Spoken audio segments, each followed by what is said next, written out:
जय हिंद दोस्तों। आज देखने वाले हैं चंपारण सत्याग्रह।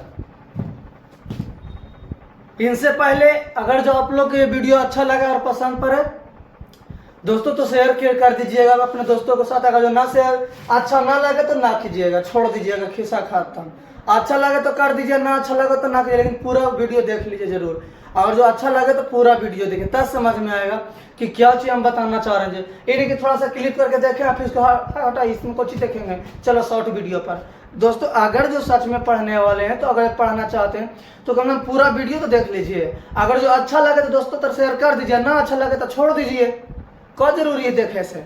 तो चलिए आज हम पढ़ते हैं कुछ चंपारण सत्याग्रह। अब ये हम देखते हैं कि जो चंपारण सत्याग्रह था 1917 ईस्वी में हुआ था। चंपारण सत्याग्रह जो हुआ था 1917 ईस्वी में हुआ था। यह सत्याग्रह भारत में गांधी जी की प्रथम सत्याग्रह था।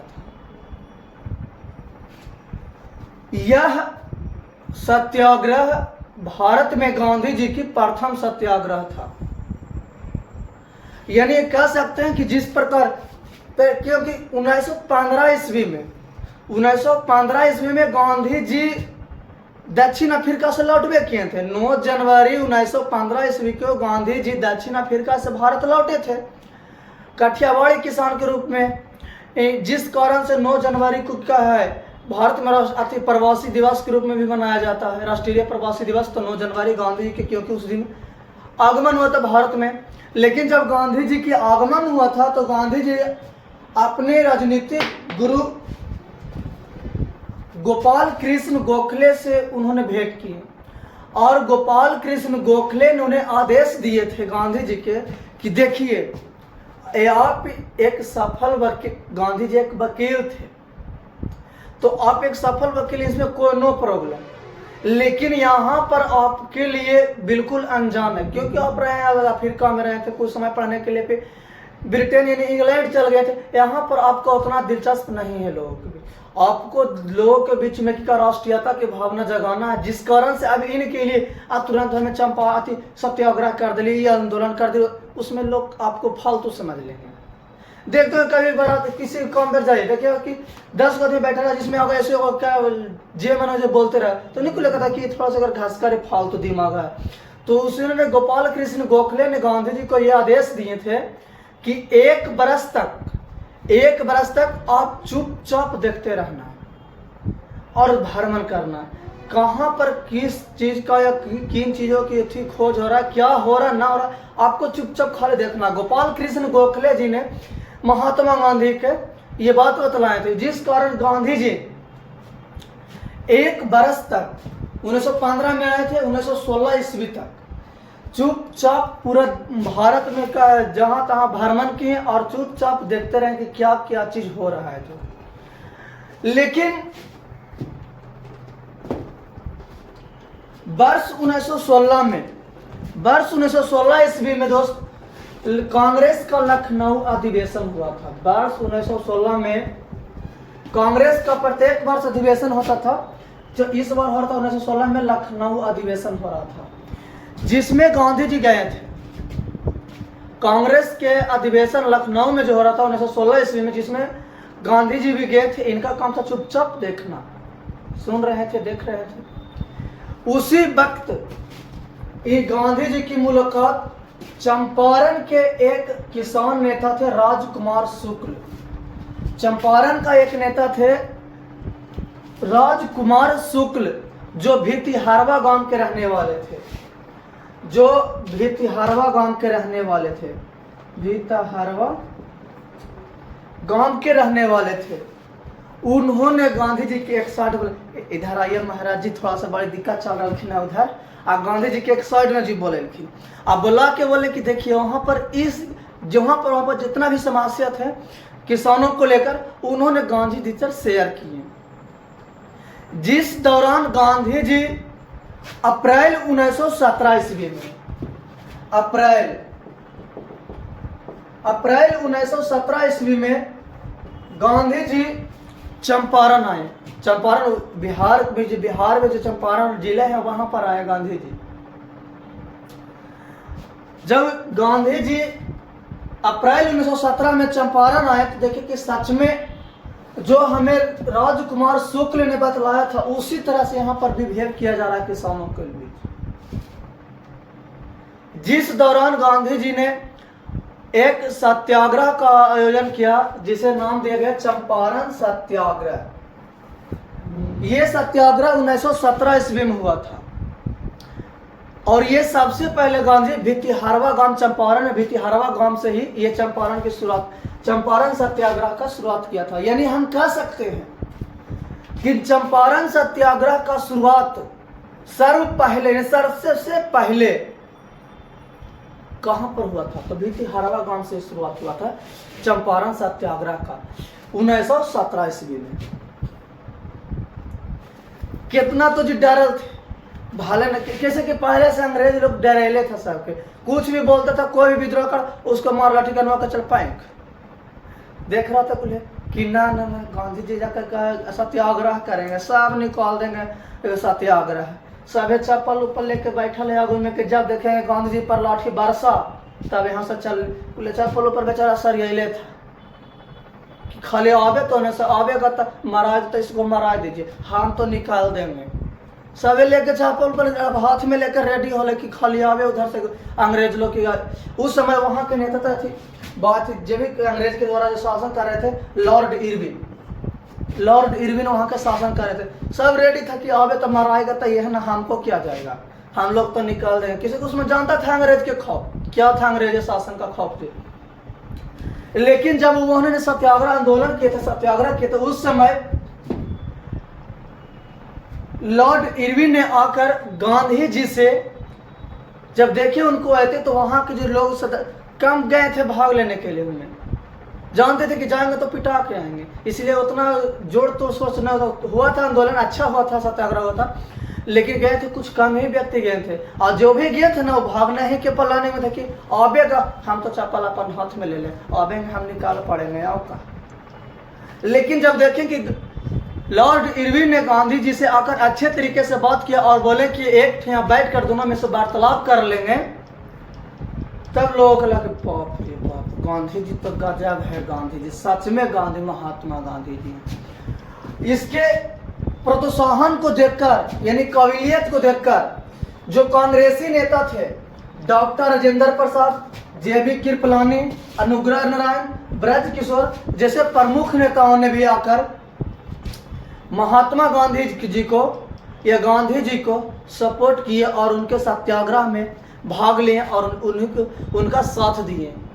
कब? जब देखे कि सही ढंग से हो गया तब। अगर जो बाई चांस गांधी जी के आके इरविन बड़ मार मानते लॉर्ड इरविन ने, एक भी ना जाता, कितना तो भाग के प्लानिंग में है ये था, ना जाने वाला था। लेकिन देखा जब इन्होंने जो देखा कि नहीं सही से वार्तालाप पर आ गए तो इन्होंने भी क्या है डॉक्टर राजेंद्र प्रसाद, जेबी कृपलानी, अनुग्रह नारायण, ब्रज किशोर प्रसाद ने भी उन्हें सत्याग्रह में भी भाग दिए थे। लेकिन याद रहे दक्षिण भारत का किसान एनजी रंगा ने चंपारण सत्याग्रह का विरोध किया था। पूछो करेंगे दोस्तों कि वह भारत को वह कौन सा नेता था या दक्षिण भारत को वह कौन सा नेता था जिसने महात्मा गांधी के द्वारा किया गया प्रथम सत्याग्रह का विरोध किया था, चंपारण सत्याग्रह का विरोध किया था। तो एनजी रंगा दक्षिण भारत के किसानों का एक नेता था जिन्होंने चंपारण सत्याग्रह 1917 ईस्वी में गांधी जी द्वारा प्रथम बार चलाया जा रहा था उनका विरोध किया था। चलिए अब आते हैं फिर पॉइंट पर। जब लॉर्ड इरविन और महात्मा गांधी के बीच वार्तालाप की बात हुआ तो उन्होंने हवेली पर बुलाया लॉर्ड इरविन ने गांधी जी को कि आइए यहाँ पर वार्तालाप दोनों मिलकर कर लेंगे डिस्कस का जरूरी है लड़ाई झगड़ा करे से। ये थे गांधी जी की पावर।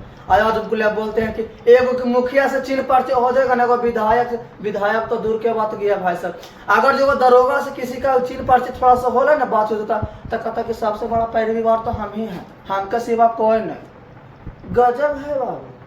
एगो मुखिया अगर जानने लगे ना अगर आपको, तो आप लोग पूरा गांव भर में कि पूरा एरिया में डांका पिटवा दीजिएगा कि हमसे बड़ा कौन है। सोच लीजिए कि क्या गुलाम भारत के नेता महात्मा गांधी जी ने मजबूत कर दिए थे लॉर्ड इरविन इन्हें अंग्रेजी शासन को वार्तालाप करने के दौरान, वार्तालाप पर तैयार हो गए थे। उसमें क्या वॉल्यूशन था, जब पाता मारो पिट के घर में बंद कर देता।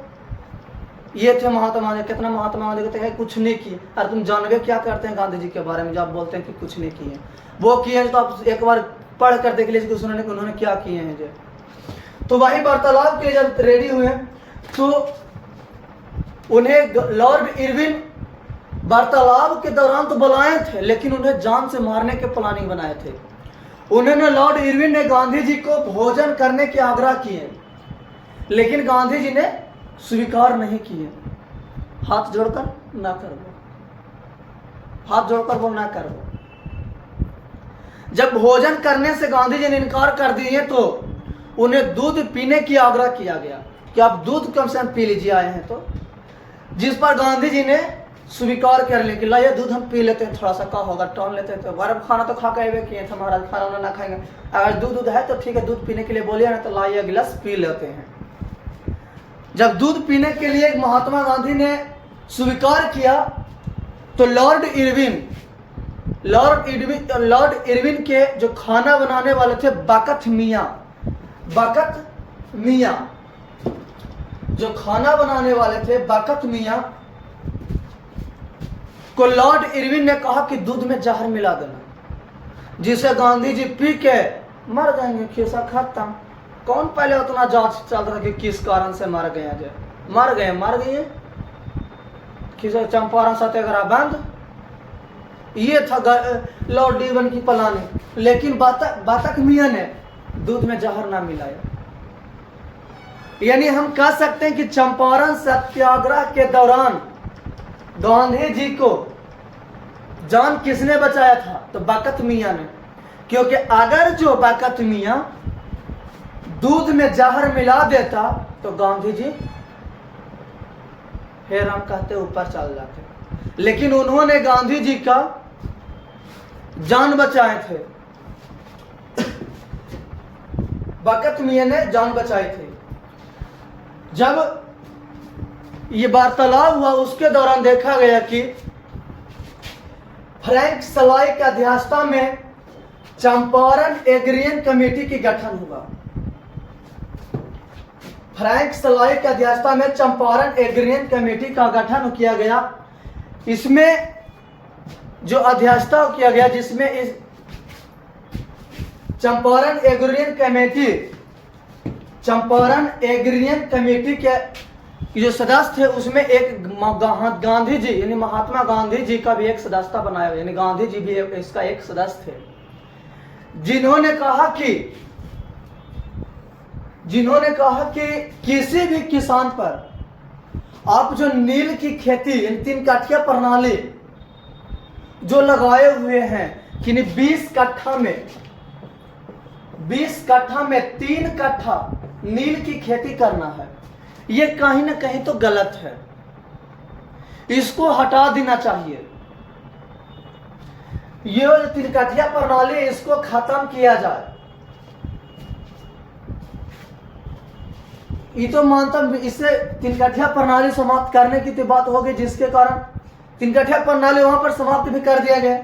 लेकिन इसमें चंपारण एग्रीन कमेटी में यह भी कहा गया था कि जो किसानों से अवैध तरीके से जो अधिक मात्रा में कर लिए गए हैं, उसका वसूले गए कर का जितना भी धन आप तहसीलें उसका 25% किसानों को लौटा देना होगा। यह भी बात उसमें कहा गया था। जिस दौरान वहां पर 3 कट्ठा प्रणाली समाप्त किया गया और ये गांधी जी की दोस्तों भारत में प्रथम सफल सत्याग्रह था।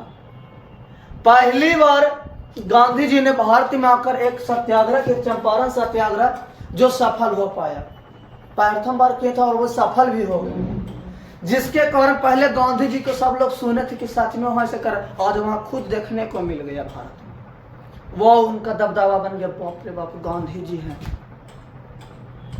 अंग्रेज लोग के सामने लड़ गए और उनसे 3 कठिया प्रणाली जो भी किसानों पर लगाया गया था अवैध रूप से कानून कार्य सबको समाप्त कर दिया गया। चंपारण बाबू का एक लिखे, अंग्रेजों के द्वारा किसानों पर जो अत्याचार किया उनसे समाप्त कर दिया गया। जिस कारण से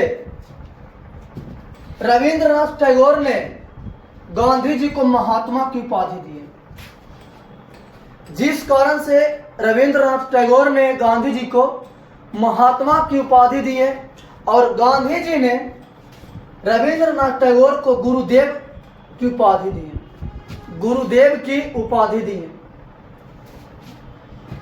इसे चंपारण सत्याग्रह का गांधी जी के द्वारा प्रथम सविनय अवज्ञा आंदोलन भी कहा जाता है, क्योंकि यह पहली बार आंदोलन हुआ था दोस्त। क्योंकि नील की खेती जो किया जाता था ना पहले, नील की खेती से किसानों क्यों इतना परेशान हो गया था? नील की खेती किस अंग्रेज लोग जबरदस्ती करवाते थे। जिसके पास अगर 20 कट्ठा खेत है ना तो उसमें 3 कट्ठा 20 का 3 भाग, यानी 20 कट्ठा खेत उसमें 3 कट्ठा आपको नील की खेती करना ही होगा। नील की खेती लोग करना क्यों नहीं चाहते थे? क्योंकि नील की खेती करने से मिट्टी की उर्वरक क्षमता घट जाता था, उपज घट जाता था।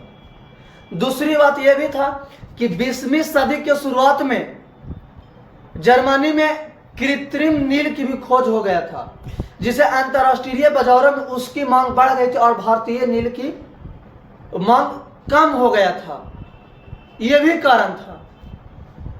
जितना लोग किसान लोग का नील की खेती करने में पैसे लगाते थे उतना भी उसका क्या दाम नहीं दिया जाता था, उतना भी उसको लाभ नहीं मिलता था, उसे कम ही मिलता था। तो लोग की नील की खेती क्यों करेंगे?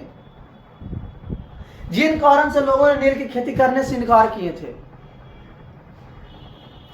वही बात करें दोस्तों कि जब महात्मा गांधी ने प्रथम जनसभा का जो भाषण दिए थे, जन मतलब लोगों के लिए जो प्रेरित होकर जो भाषण दिए थे 1916 ईस्वी में